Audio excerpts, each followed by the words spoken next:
Sir ये बात अलग है कि सब अपनी अपनी राजनीतिक विचारधारा अलग रखते हैं, लेकिन आप ये जो मैसेज डाल रहे हो ना कि बीजेपी की कार्यकाल में ना तो जवान सेफ है ना ये है। सर मेरी पोस्टिंग 2006 में JNK में थी, कुपवाड़ा में।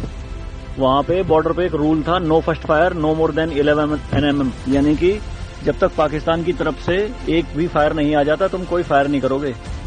नो मोर देन 11 mm मतलब वो हमारे ऊपर RPG चलाएं, मोटरार चलाएं, कुछ भी चलाएं, हम 11 mm से ऊपर का राउंड नहीं चला सकते थे वहां पे।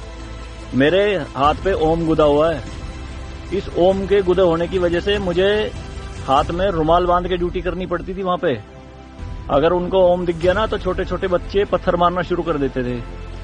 और सर श्रीनगर के लाल चौक पे 26 जनवरी के दिन बहुत बड़ा तिरंगा बिछा के जिंदी गाय काटी थी, जिंदी, और जिंदी की खाल उतारी थी सबके सामने, पूरी सेना के सामने। यूनिट खड़ी थी वहां पे पूरी, और चक्कू लहरा के खूब बोलते थे, क्यों भाई हिंदुस्तानी कुत्तों, तुम्हारी माँ है ना ये, देखो क्या हाल करेंगे इसका हम। भाई कुछ नहीं उखाड़ सकते थे उनका। क्यों? क्योंकि सेंट्रल में गवर्नमेंट गंडवी थी, नपुंसक गवर्नमेंट थी। हमारे सर पे चौकी बना ली थी उन्होंने, जो LAC है ना, LOC, उस पे बिल्कुल वहीं 50 मीटर के दायरे में। और रात में बड़े बड़े स्पीकर पे माइक पे बोलते थे पाकिस्तानी रेंजर्स, अरे अपनी बहनों के एक रात के लिए हमें दे दो, क्या हुआ हिंदुस्तानी नपुंसको, चलाओ गोली।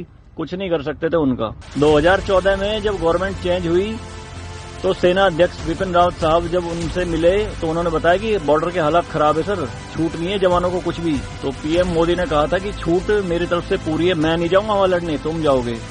आज की डेट में आप मुझे एक भी चौकी बता दो अगर वहां ढूंढने से मिल जाए। दूरबीन लगा के देखनी पड़ती है पहाड़ों में, वो भी बंकरों में अंदर, सारी लगा दी उन्होंने तोप उड़ा के। शांति काल में आप 155 mm की बोफोर्स टाइप की तोप नहीं चला सकते, यूएनओ का रूल है। लेकिन 2014 में ये बोफोर्स भी चली JNK में पाकिस्तान की तरफ चौकी उड़ाने के लिए। तो सर ये मत कहिए कि बीजेपी के कार्यकाल में जवान मर रहे हैं, ये हो रहा है।